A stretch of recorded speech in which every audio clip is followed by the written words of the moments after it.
ଏମିତି ଯଦି ଆମେ ଖରାଦିନେ ଆମ୍ବ ଆଚାର କରିବା, ଭାତ ସାଙ୍ଗକୁ ଆମର ତରକାରୀ ପତ୍ର କିଛି ଦରକାର ନାହିଁ। କାହିଁକିନା ଖଟା ଲଗେଇବି ଆମେ ଭାତ ଖାଇପାରିବା। କାହିଁକିନା ଖରାଦିନେ ତରକାରୀ ପତ୍ର ବି ଆବଶ୍ୟକ ନାହିଁ। ଖଟା ଖଟି ହେଲେ ବି ଆମେ ଭାତ ବି ଖାଇପାରିବା। ନମସ୍କାର, ମୁଁ ପ୍ରିୟଙ୍କା ସାହୁ ୟୁଟ୍ୟୁବ୍ ଚ୍ୟାନେଲ୍ ଆପଣମାନଙ୍କୁ ଢେର ସାରା ସ୍ୱାଗତ ଜଣାଉଛି। ମୋ ଭିଡ଼ିଓଟି ଫାଷ୍ଟରୁ ଲାଷ୍ଟ ପର୍ଯ୍ୟନ୍ତ ଦେଖିବା ଲାଗି ଆପଣମାନଙ୍କୁ ଅନୁରୋଧ ରହିଲା।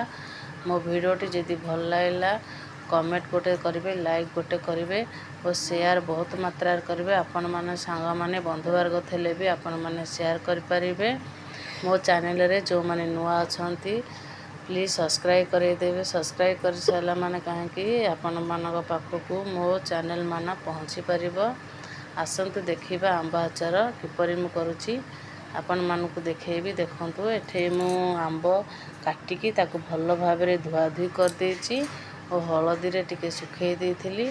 ତାପରେ ଏଠି ଦେଖନ୍ତୁ, ମୁଁ ଗୋଟେ କଡ଼େଇରେ ଗୁଡ଼ ଗୋଟେ ବାଉଲରେ ବାଉଲି ହେବ ଗୁଡ଼ ଦେଇଛି। ତାକୁ ଭଲ ଭାବରେ ମୁଁ ଫୁଟେଇ ଦେଉଛି, କାହିଁକିନା ଏଟା ପାଣି ଗୁଡ଼। ତାପରେ ଏଟା ଟିକେ ଭଲ ଭାବରେ ଫୁଟି ଆସୁଛି ପୁରା। ଦେଖନ୍ତୁ, ପୁରା ଭଲ ଭାବରେ ମୁଁ ତାକୁ ଏପଟ ସେପଟ କରିକି ଫୁଟେଇ ଦେଉଛି। ପାଣିଟା ମଲେ ଗୁଡ଼ଟା ଯାଇକି ବାସ୍ନା ହେବ। ଦେଖନ୍ତୁ, ମୁଁ ଭଲ ଭାବରେ ଏଟା ଫୁଟେଇ ଦେଉଛି। ଦେଖନ୍ତୁ, ଏଥିରେ ମୁଁ କ'ଣ ଦେବି ଦେଖନ୍ତୁ। ଏଠି ଜିରା ଗୋଟେ ଚାମଚ, ମେଥି ଗୋଟେ ଚାମଚ ଓ ଶୁଖିଲା ଲଙ୍କା 2-3ଟା। ଏଠି ଦେଖନ୍ତୁ, ମୁଁ ତାକୁ ଭଲ ଭାବରେ ଗୁଣ୍ଡ କରିକି ଏଟା ଆଣିଲି ହେରି ଆପଣମାନଙ୍କୁ ଦେଖାଉଛି। ଦେଖନ୍ତୁ, ତାପରେ ଗୁଡ଼ ଆମର ଏଠି ଟିକେ ହେଇ ଆସିଲାଣି। ଏଟା ଦେଖନ୍ତୁ, ଆମର ଗୁଡ଼ ହେଇ ଆସିଲାଣି। ପାଣି ଅଂଶ ବି ମରିଗଲାଣି, କାହିଁକିନା ପାଣିଆ ପତଳା ଗୁଡ଼ ନା। ଏଟା ଦେଖନ୍ତୁ, ମୁଁ ଦେଖାଉଛି ଆପଣମାନଙ୍କୁ ଭିଡ଼ିଓରେ। ଗୁଡ଼ ଆମର ପୁରା ହେଇ ଆସିଲାଣି ଗୁଡ଼। ତାପରେ ଏଟା ଦେଖନ୍ତୁ, ମୁଁ ଏଠି ଲୁଣ ଚାମଚେ ଖଣ୍ଡେ ପକେଇଦେଲି।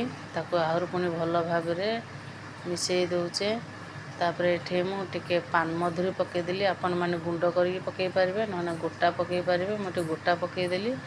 ତାପରେ ଏଠି ମୁଁ ଯେଉଁ ଆମ୍ବରା କାଟିକି ରଖିଥିଲି ତାକୁ ଏଟା ପକେଇ ଦେଉଛି। ଦେଖନ୍ତୁ, ତାକୁ ଭଲ ଭାବରେ ଏଟା ମିଶେଇ ଦେଉଛି।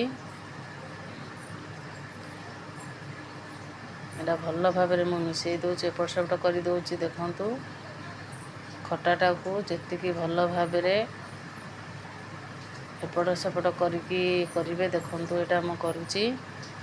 ତାପରେ ଏଠି ଦେଖନ୍ତୁ, ମୁଁ ସୋରିଷ ତେଲ ଟିକେ ପକେଇ ଦେଉଛି। ଏଥିରେ ସୋରିଷ ତେଲ ଆପଣମାନେ କରିକି ପକେଇଲେ ଖଟାଟା ଭଲ ଲାଗିବ। ମୁଁ ସୋରିଷ ତେଲରେ ପକେଇ ଦେଉଛି। ଖଟାଟାକୁ ପୁଣି ଏପଟ ସେପଟ କରିଦେଉଛି। ମୁଁ ତାକୁ ଭଲ ଭାବରେ ମୁହାଣି ଦେଉଛେ।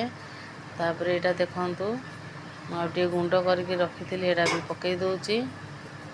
ଜିରା, ଶୁଖିଲା ଲଙ୍କା ତାକୁ ଯେଉଁ ମୁଁ ଗୁଣ୍ଡ କରି ରଖିଥିଲି ଏଟା ପକେଇ ଦେଉଛି। ଏଟା ଦେଖ ଆମର ପୁରା ହେଇ ଆସିଲାଣି, ପାଣିଟା ପୁରା ମରିଗଲାଣି। ଏଟା ଦେଖନ୍ତୁ,